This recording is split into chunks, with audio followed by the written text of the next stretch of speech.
This grief is not dramatic, it's cellular. It lives in the way you flinch at compliments. It shows up when you push away support. It's felt in the exhaustion of always trying to deserve rest, joy, or affection. And as Dr. Gabor Mate says, when we are forced to choose between attachment and authenticity, the child will always sacrifice authenticity because attachment is survival. Hey everyone, I hope everyone is doing good and taking good care of themselves. So today I'm going to talk about, you know, the reasons why the love that we get from a narcissistic parent is not love but a transaction. Yeah, and you have to prove your worth. You have to earn that love. Yeah, it's never easy. You were never given that love and affection without performance or without performing for it. Yeah, and before I get going, I would request you all to like, share, subscribe the channel, hit the notification bell so you guys are updated whenever we put out a new content. So you guys know who I am. I am Sarah Khan, and today I want to speak to the part of you that's exhausted from constantly trying to be enough for love, enough to matter, enough to finally feel like you belong. If you were raised by a narcissistic parent, love was never unconditional. It was always conditional. It was always transactional. You gave perfection, they gave crumbs. You gave performance, they gave approval until they didn't. Yeah, it stops at some point. They stop giving you also because they take it for granted. Yeah. So today we are going to unpack how that dynamic, trained you to chase worth through achievement, emotional labor, and abandonment of your true self. So, in healthy homes, love says you are valuable because you exist. But in narcissistic homes, love sounds more like I'm proud of you when you make me look good. You are lovable if you obey me. You matter as long as you keep performing. And this is what psychologists called performance based love, yeah, where worth is earned and not felt and not given, unconditionally. You have to earn it. Yeah, it's like a competition. In such families, love is conditional and not secure. So everything is opposite in such toxic families, in such toxic relationships. Dr. Carol McBride, author of Will I Ever Be Good Enough, calls this a narcissistic mirroring system, where the child's only function is to reflect the parent's idealized image. Yeah. And, in these systems, children are assigned roles and not allowed identities. Yeah.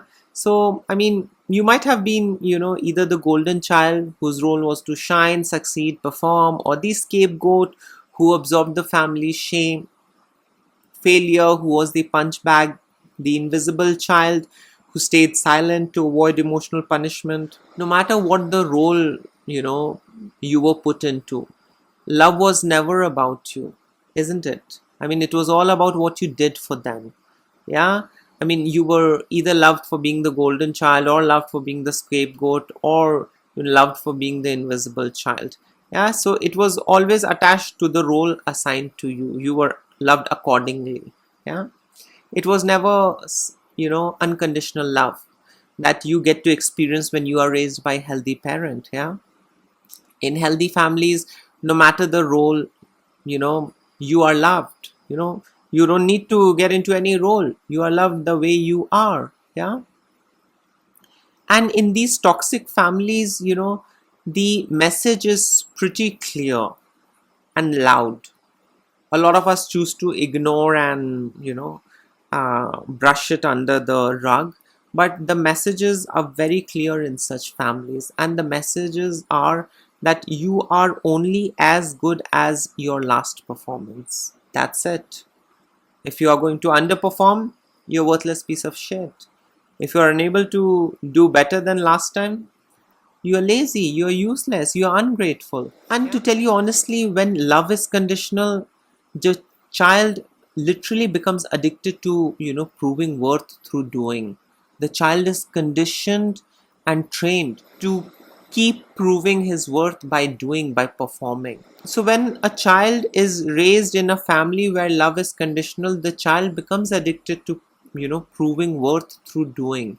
Yeah, you overachieve in school, in work, in relationship, you hustle for praise, you crumble under criticism. This is what, psychologists now call achievement addiction.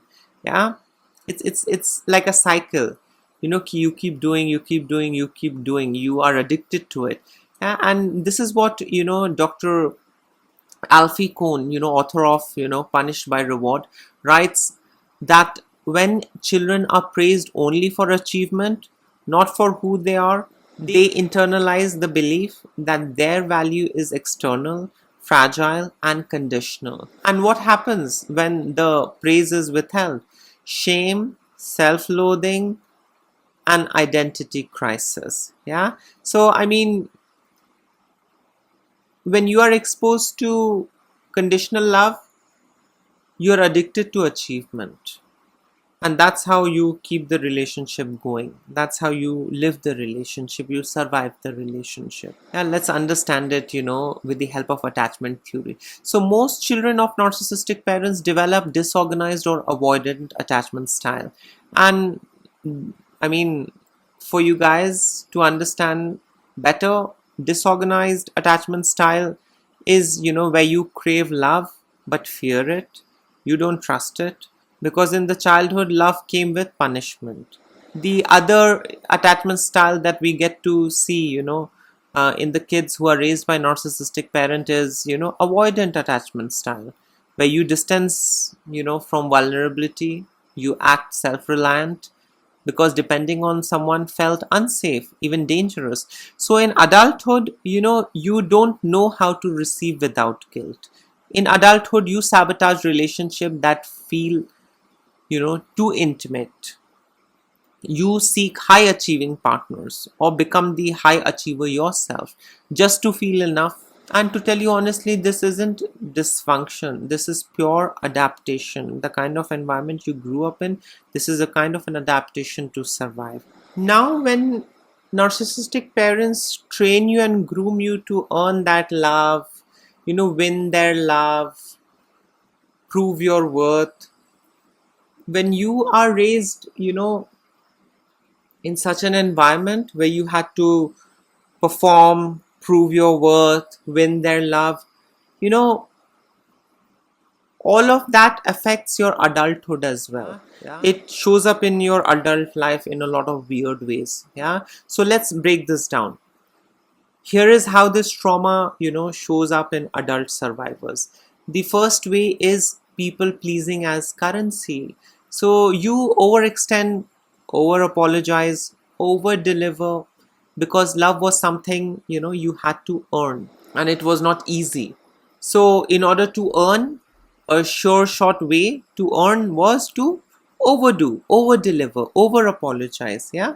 And you understand that that's the currency, of trade and transaction, to people please. You start using people pleasing as a currency to survive and to do things around. The other thing that we suffer from is imposter syndrome. So no matter how much you achieve, you feel like a fraud, because your worth was tied to performance, not self-belief. Yeah. So things have really effed up, when you are raised by narcissistic parents. The other way how it shows up in your adult life is with chronic self-editing. You just can't be. You're always performing, curating, calculating, afraid, the real you will lose love. Yeah. So you just have to keep doing more and more and more, and, curating and presenting in a certain way, because if you will just be yourself, you will lose love. Yeah. And again, it's a kind of an adaptation, from your childhood. The other thing, that we get to see with adults who are raised by narcissistic parent is over investment in others' opinion. Yeah. Because internal validation was never modeled. You relied on external validation to feel real and alive. And what this does is that this creates a split.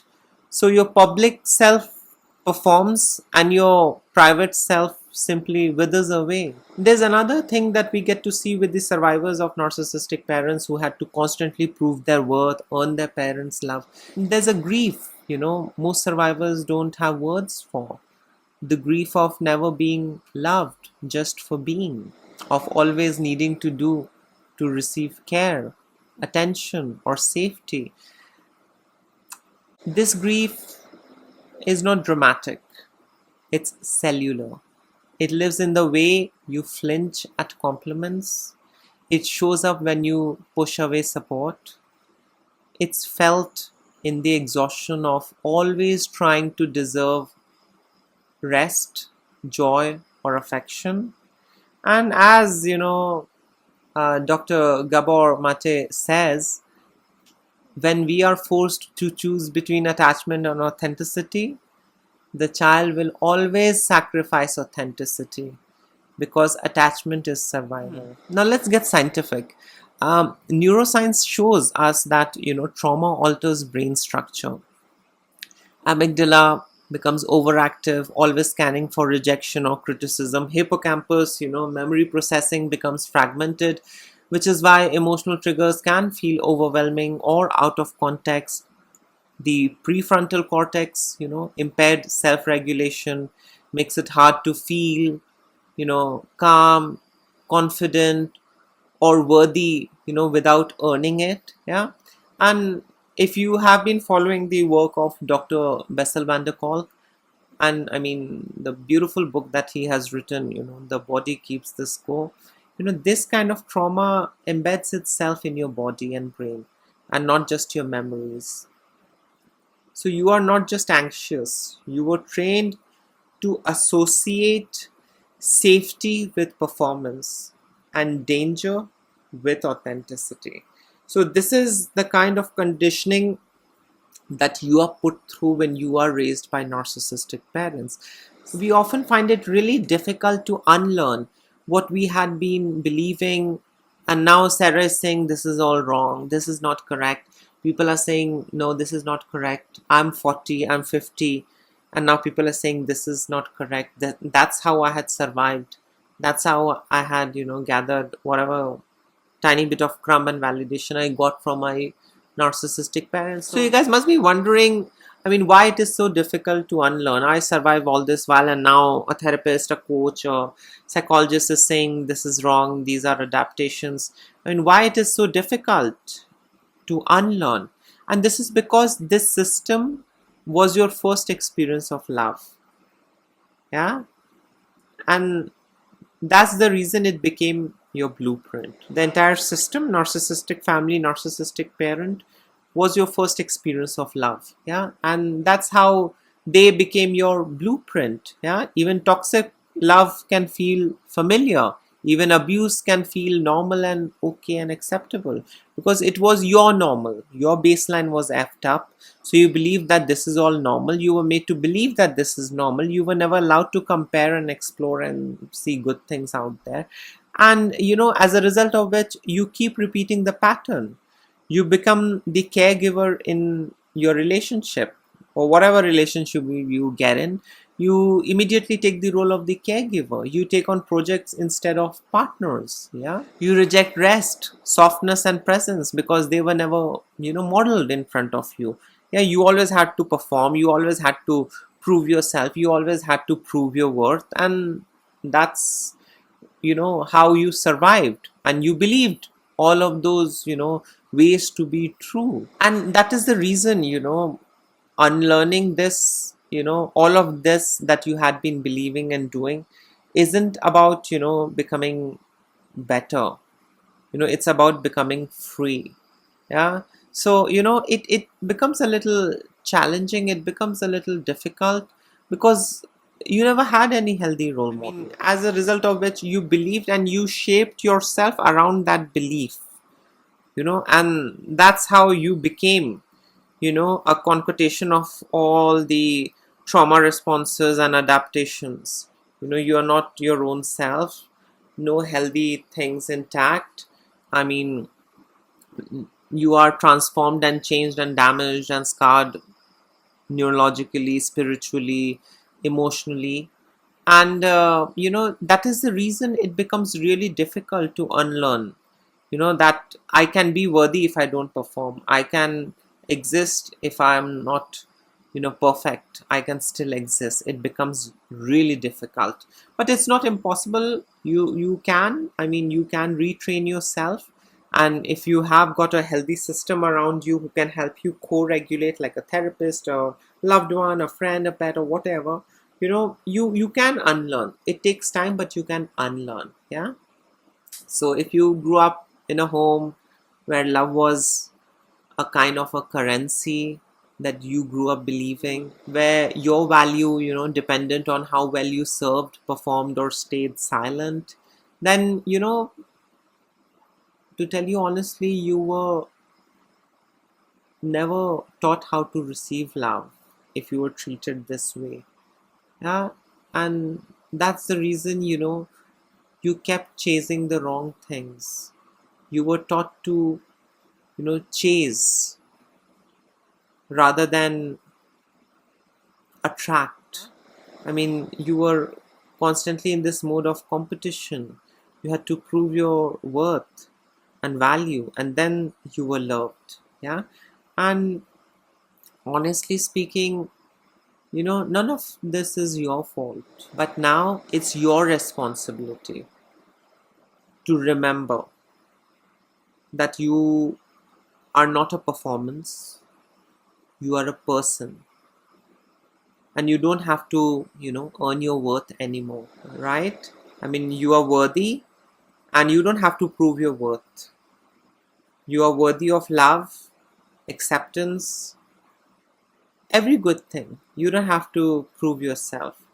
You are a person. You're not a performance or an act that you need to keep doing and doing and doing in hopes of getting some validation. No, you don't need to do that. Yeah. You don't need to, earn your worth anymore. You're perfect and you deserve the best. Yeah. So yes, this was it. In case if you would like to add in something, you can always comment below. Please, subscribe to my channel and share it, with more people, so that, we can create awareness and, help others as well in their healing journey.